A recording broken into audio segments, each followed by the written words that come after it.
Mga wala maapil sa ayuda sa ICT sa Tagum City, wala na'y tsansang makadawat sigun pa sa DSWD-11.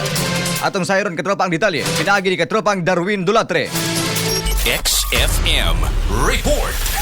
Gipamahayag ni DSWD-11 Regional Director Engineer Ruelo Ardanas nga wala na tsansa nga makadawat og ayuda ubo sa Emergency Cash Transfer o ECT ang mga residente nga nawalaan malista sa mga barangay sa syudad sa Tagum nga natapos na ang pag-apod-apod. Gisulti kini ni Ardanas atol sa eksklusibong interview sa XFM Tagum. Diin giklaro niya igo lamang nagbayad ang DSWD subay sa listahan nga gipasa kanila. Giklaro usab ni Ardanas nga dili gikan sa ilang buhatan ang listahan sa nabahaan kun dili gikan kini sa matag barangay nga apektado sa kalamidad. Kahinumduman nga human gipahigayon ni atong Mayo 4 ang unang hugna sa cash release assistance. Una nga nahatagan ang barangay Pagsabangan. Usa ka adlaw ang milabay. Nagbaha ang reklamo sa social media og pipila niini personal nga paabot og mulo sa XFM. Samtang padayon ang pagabod-apod sa ayuda nga matapos karong Mayo 16. Padayon usab ang mga mialma kansang wala maapil bisan nabahaan. Dili lamang sa Pagsabangan kundi lakip na sa ubang mga barangay sa syudad. Hinuon giklaro ni Ardanas nga abli ang ilang buhatan sa mga buot, mangayo og hinabang. Aron muligon ang tuhod, makasugakod, bisag magluhod, magturbo, may linanser, matagdulog. Alang sa nagkayos ang Pilipino para sa Pilipinas. Darwin Dulatre, XFM News.